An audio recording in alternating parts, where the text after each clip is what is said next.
Hoy vamos a hablarles de la propuesta electoral de los servicios sociales. Los temas sociales son una prioridad muy importante dentro del Partido Andalucista. Tan importante que creemos que esta área debería de permanecer abierta tanto en horarios de tarde como de mañana, no como está ahora, que solamente está abierto por las mañanas.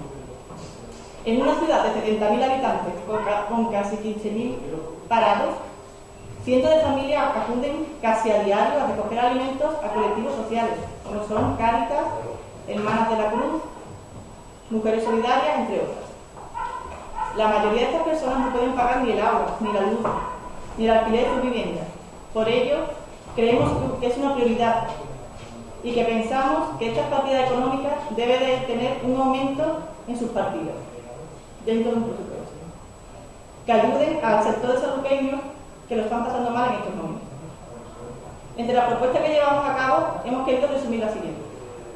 Cheque solidario para aquellas personas con pocos recursos económicos, y así, de esta forma, poder ayudarles a pagar la luz, el agua y el alquiler de sus viviendas. Aumentar las partidas de ayuda a alimentos y otras ayudas básicas a la familia. Un consejo social para mujeres que han sido maltratadas y también para familias. Un defensor del vecino para aquellas personas que tengan problemas y puedan tener un interlocutor. También un defensor de las familias para escuchar y colaborar en todas aquellas necesidades que hoy en día tienen muchas familias. Gratuidad en instituciones municipales para colectivos que necesiten utilizar centros públicos. Creación de un comedor social público en colaboración con entidades sin ánimos de lucro.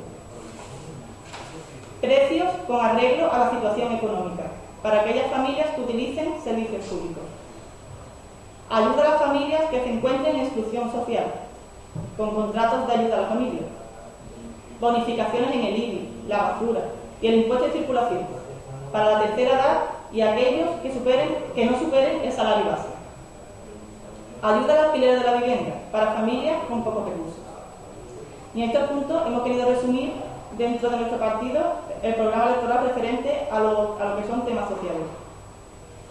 Y no olvidemos que vuestro apoyo es necesario para cambiar Sanlúcar. Gracias.